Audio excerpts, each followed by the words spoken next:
Thank you for everybody who has joined us, and hello to everyone who's watching this on replay in the future. My name is Sam, I'm the head of product at Jigspace, and I'd like to thank you for joining this webinar on Unskippable 3D, where you can learn how to elevate training and other content with interactive 3D and AR experiences. We've got some new features we're going to show you, as well as some best practices and news on Vision Pro and Next.Year that we're really excited to go through with you this morning. Joining us today, you can see on the call, is Laura Hales, one of our leading 3D artists at Jigspace. Hey, Laura. Hey. And Maddie Clunies-Ross, our head of customer success. In today's session, we're going to go through what are the current limitations with the Jig format and what are we trying to do about it, and what can you do with these new features that we're unleashing upon you. Laura's going to give you a live demo of how to use the new features that we talk about, which has a range of awesome applications. We're really excited to show you this. And after that, we'll do a quick recap of how you can do it and get started. And then I'll give you a bit of a preview on Vision Pro, how what we're talking about today leads into what we're doing with Vision Pro early next year, and some other general updates on our roadmap for next year as well. You have the ability to ask questions throughout this webinar, and we'll either answer them in context or we'll hold them towards the end, but we do have a specific section at the end for Q&A as well. So anything that pops up, please either make a note of it, put it in the chat. You'll see there's a little spot there for asking questions, and we'll make sure we answer that in the Q&A section. So without further ado, we'll go on to our first topic, talking about the current limitations and new use cases that we're going to unlock here. Do you want to go for it, Maddie? Yeah, thanks, Sam. So hi, everyone, and yeah, thank you for joining us. So as I'm sure you all know, our Jig format has always provided immersive 3D step-by-step presentations. But as Sam said, I work with customers day in, day out in customer success. And what our customer feedback highlighted was a growing need for enhanced interactivity. So a lot of our customers wanted to take their presentations to the next level, particularly with more control over how viewers interact with the content. So we started seeing distinct use cases for Jigs that our customers were trying to achieve. What these included were, firstly, clickable demos. So our customers wanted the ability for viewers to interact directly with parts of the Jigs by being able to click within the scene. They wanted viewers to trigger specific animations and explore features in greater detail. Customers also sought a feature to confirm that viewers have engaged with the content before allowing them to proceed. So this was especially important for compliance-driven content. Customers wanted to prevent the ability for their viewers to simply click through at a fast pace by removing the arrows and requiring more meaningful interaction with the Jig before proceeding. Customers also wanted to incorporate quizzes and assessments within Jigs. This was quite a frequent request. So questions within a Jig can act to obviously keep viewers engaged and test their knowledge, turning these presentations into interactive learning experiences. Customers also sought a more dynamic presentation style, allowing viewers to dictate the path through the content based on the interactions within the Jig. So kind of choose your own adventure type experience. And finally, we also had demand for looping animations that could be used in marketing or within websites. And customers wanted to run these at a controlled pace without viewer interaction at all. So in the same way a video may play on a website, it could just sit there, play automatically, and users didn't have the ability to actually interact with it. So while all of these requests obviously related to different use cases, they can all be solved by the feature in our latest release, which I believe will be available next week, which allows customers to hide the UI of their Jigs, and alongside actions or autoplay, we call this feature Unskippable 3D, which we're excited to showcase today. So I will now hand it over to Laura, who will do the live demo section of this webinar. And yeah, hope you enjoy. Thanks, Maddie.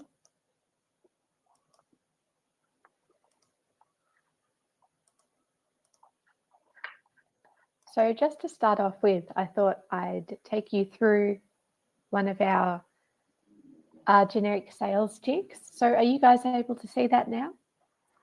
That's great, Laura. Yep, fantastic. So as Maddie and Sam were saying, traditionally when you make your way through a jig, we've designed it so that you go through slide by slide, like a PowerPoint presentation by clicking these arrows on the right-hand side. And this just allows you to scroll your way through the content and learn about the particular product. But with the recent introduction of actions, we can now add in interactive elements within the jig itself. So if I were to click on any of these image cards here, for example, the cabin detailing, you can see that I'm able to step through this jig in a customized journey. So I'm able to choose how I actually experience this jig by clicking on these items within the jig itself. But it's important to note that in cases like training LMSs, in order for you to go through this content, you could still click through the arrows. And that's one of those cases where we believe it will be beneficial for our users to be able to hide this UI so that their customers or their trainees actually have to interact with the jig itself in order to step through that educational journey. So I'm going to be taking you through a demo today. And I'm just going to swap into the jig workshop. Now, for those of you who are familiar with the jig workshop, this is a 3D space in which we create our jigs. And in order for me to show you how to apply actions and how to remove that UI today, I'm going to be using this sample jig that I prepared earlier. You can see that it's an occupational health and safety jig based on the safe operation of a forklift. Now, in order for me to add in actions that are interactive within this jig, it's really quite simple. I have a 3D object here. And what I'm going to do is go to the top right-hand corner and open up the Object Properties panel. Now, this panel has a number of more advanced features. We have pinpoint accurate transformation that we can do by typing into these boxes here. We have some more advanced settings for the materials of certain objects, and we have the actions menu as well. So in this case, I'm going to add an action. Now we have two types of actions that we can apply. We can direct a user who interacts with this object to a particular step of our jig, or we can direct them to a website URL. So that can be a great way of integrating sales and marketing content within the jig itself. But in this case, I'm going to select a certain step.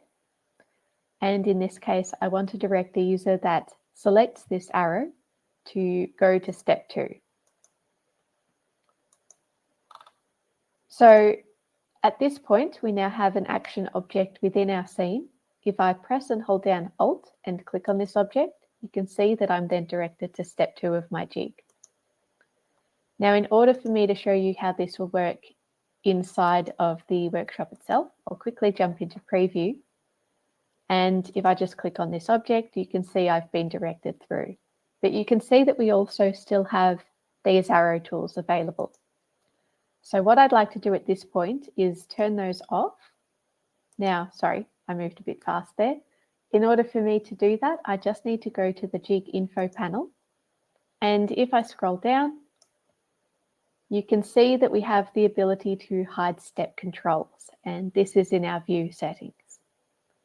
So I'm going to hide those step controls.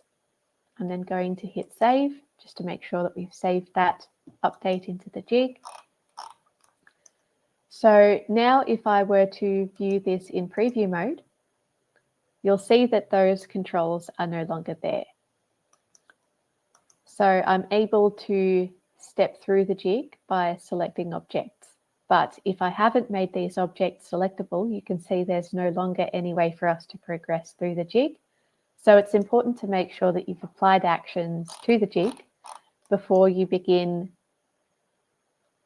making it live, just so that you're making sure that people are actually able to move through that jig. So what I'm going to do next is select one of our objects here. In this case, I've got, I've actually accidentally left the action already there. So what I'm going to do next is make this button that I've brought into my scene actionable. But before I do that, I'd like to show you, we have recently added buttons as a number of 3D objects into the free workshop. So if you want to bring a button into your own jig, you just need to go to the Add Content menu and go to the Model Library. And then if you go into Free Objects, we have a number of different 3D models that have been prepared by the Jig Space team. And we've got a number of different categories that you can choose from. And recently, we've just added in the Buttons menu. So we have a number of different icons available for you to choose from, and we'll be continuing to add more very soon. So there's a number of different options you can choose from. In this case, I chose to bring in a true and false button. Now, the reason I've done this is because you can see on step 2, we have this question card that I've brought into my jig discussing the safe height for the forklift forks when raised and in motion. Now, in order for me to apply a true and false answer, what I've done is created 2 steps. On step 3, I have the false option, where you can see we've got this red circle indicating that this is not the correct height for the user to be operating the forklift. And we have the correct answer, where we have the forklift at the correct height. So what I need to do is apply actions to these buttons in order to direct you to the correct step. So the correct option in this case is the true option. So I'm going to apply an action to this object and direct the user to step 4 of our jig. And as I've already done earlier, I've applied an action on the false button to step 3 of our jig, which is the false answer. If you ever do want to edit a button, it's very simple. You just hit edit and then you can choose from the options in case you want to change which direction you're going through in that jig action. Now, in this case, in order for me to indicate that the false step is in fact false, I'm going to press and hold Alt to activate that action. That takes me to step 3. And on this step, I want to emphasize that this is the incorrect answer. So in order to do that, I'm going to make this true option transparent. So inside of the jig toolbar, I'm going to select the color palette, and under the color menu, I have the option to drag down this slider or hit this eye in order to make that object fully transparent. I'm then going to select the false option. I'll move that and center it within my scene, and I'm going to scale this up. And what I'd also like to do is select the background of this object. So in order to do that, I just need to swap into sub-object mode. As you can see, we have 2 objects that make up this 3D mesh. We have the text itself and we have the background.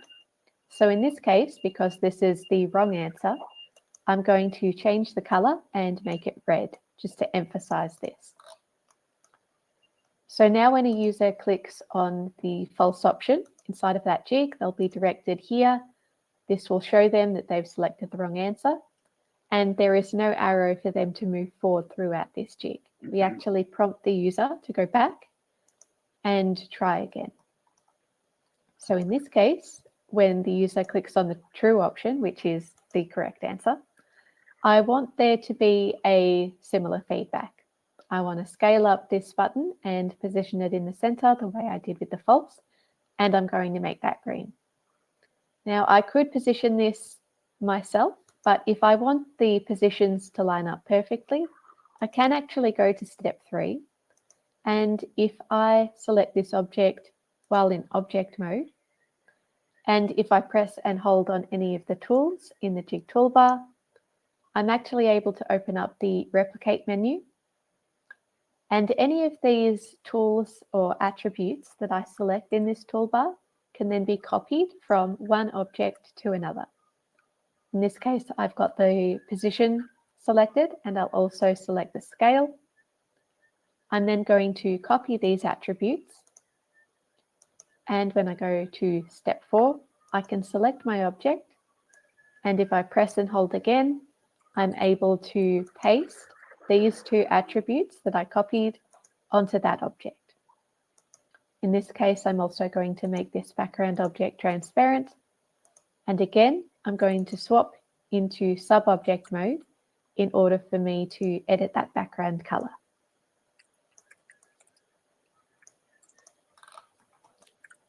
So now at this point, I have my actions fully applied. So if I go to step 1 of our jig, I'm able to step through and see how this jig is going to operate. I can also show this off inside of the preview mode. So if I go to view jig, I can jump into the preview and experience the jig itself.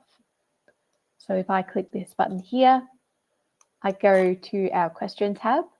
If I select the wrong answer, I'll be shown that this is the incorrect answer, and I can jump back and try again. I can then select the correct answer and move forward through that jig. And as I was saying earlier, it's possible for you to apply a web link to a button within the jig. So because I've applied a link here, I can direct myself to a website outside of the jig, or prompt the user to go from our current module potentially into module 3, which I would recommend having as an LMS.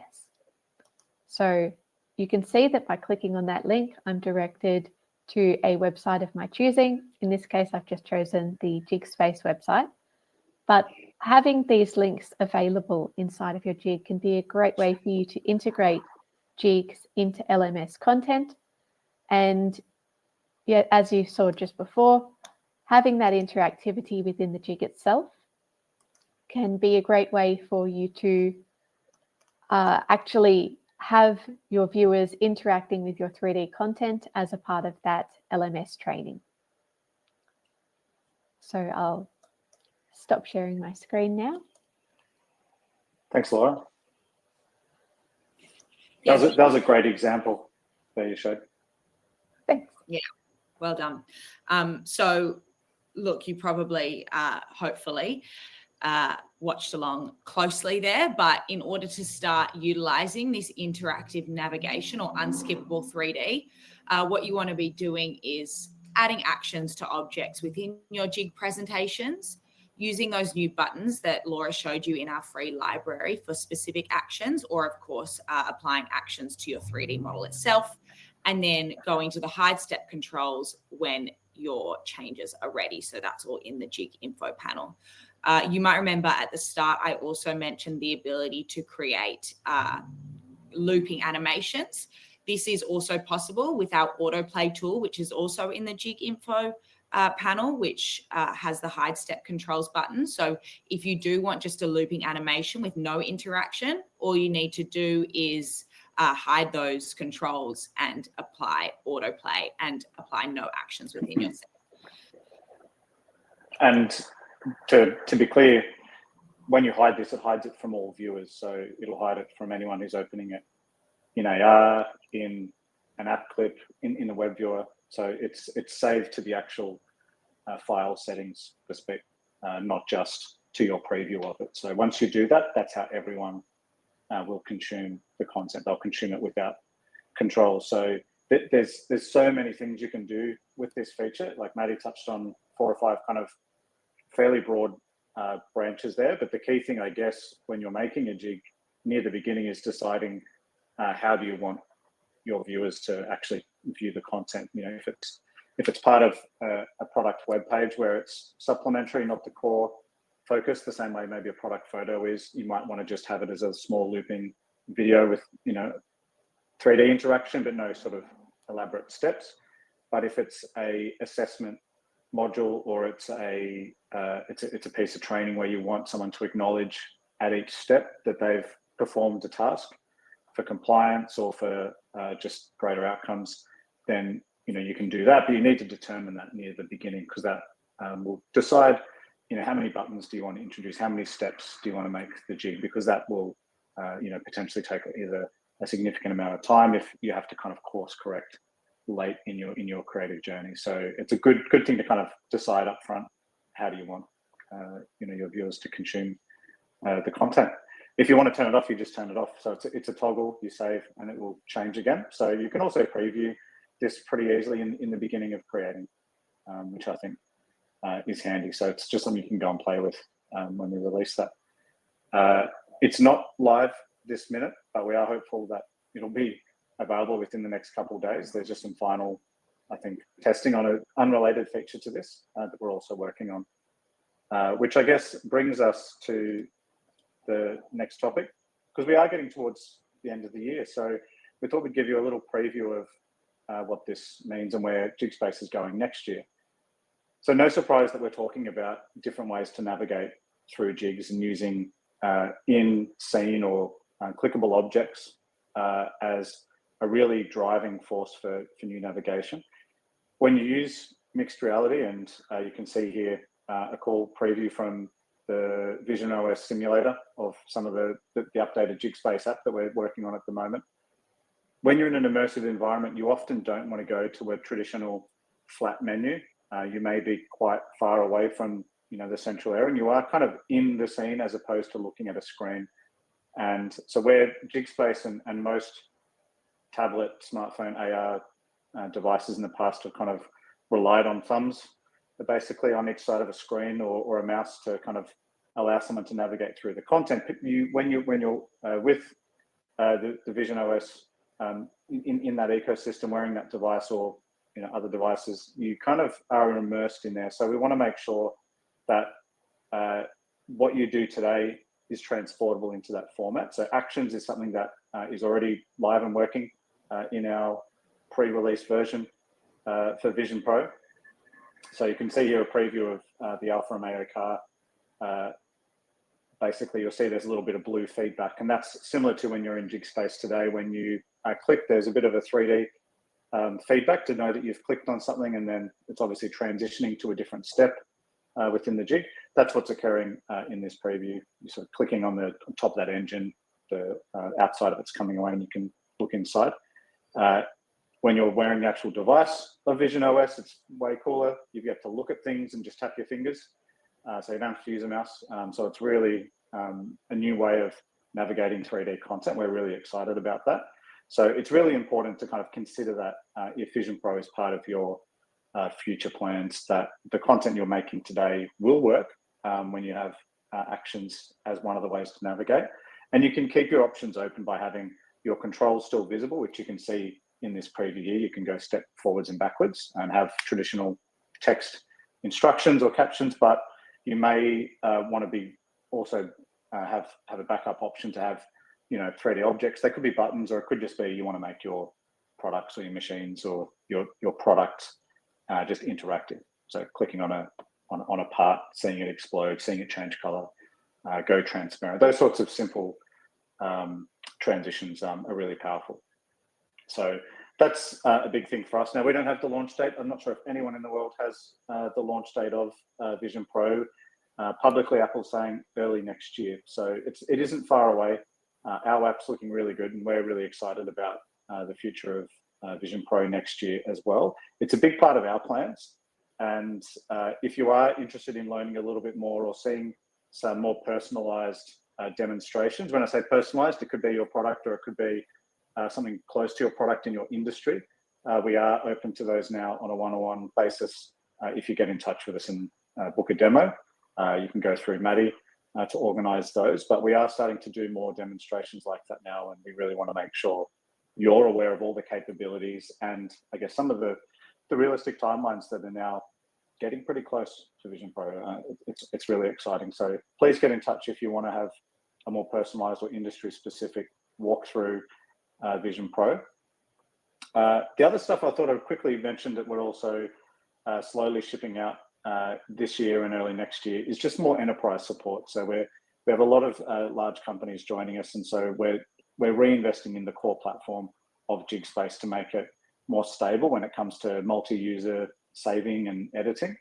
We're introducing in our next, not the release that you'll see soon, but in about a month, multi-editing, like full multi-editing support so that multiple people can be an editor. So you could have 5 editors of a single file and resolving any conflicts and things like that that go along with multiple people editing a file. So that's a really key part, as well as other enterprise support that once you get beyond a small team of say 3 or 4 creators, you need to start having some more admin capabilities. So we're introducing more ways to manage your team. If you're the go-to person in your team, we know that can be a little bit painful sometimes if 10 people are asking for access to things or copies of things or to change something. So we're beefing up our admin tooling and our admin capabilities to transfer content, change how users work, change permissions, bulk deleting, bulk adding, things like that in our admin area. And you may have also been in touch with Maddie about single sign-on. That's something that we're working on as well. So there's a whole range of, I guess, just helping you scale your usage of Jigspace, a whole range of things we're doing there, whilst putting the finishing touches on Vision Pro, which is really exciting. So that's what's ahead of us in the next 3 or 4 months at Jigspace. We're really excited to show you these little previews. We're showing you as much as we can show you, but if you do have time to organise a more discreet call directly with your company and Jigspace, we can do some more industry-specific demos and more detail about Vision Pro.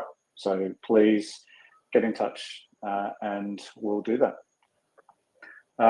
So that gets us towards the end of our kind of prepared content. We did have a section for questions and answers, and I'm just going to see if we have any that have been popped in the channel yet. We may not have yet. I had one from a European customer who couldn't make this call, asked me via email whether you can embed unskippable 3D jigs into LMS platforms. I think Laura mentioned this briefly in her demo, but the answer is yes. Jigs can be embedded in any LMS which supports iframe embed codes. So this is all, I don't know if you still have Jig Workshop open, Laura. I do, I can share it now. Yeah, show how that's done.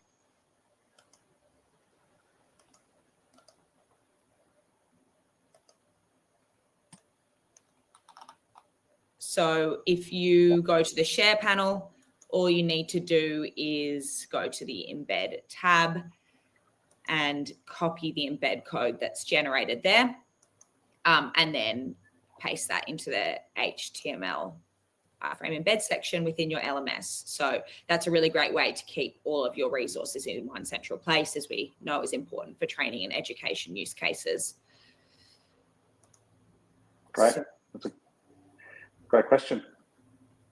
Okay, if there are no further questions in the Q&A, we'll give you 10 seconds. Anyone else who wants to quickly type something into the chat, feel free to do so. Otherwise, just please get in touch. I think everyone who's registered, almost everyone that's registered, we know by name, like as in, you know, we're our customers and we're chatting to you on a regular basis. So feel free to follow up after the webinar with any other more questions specific to your content, I guess, and how you're currently using Jigspace.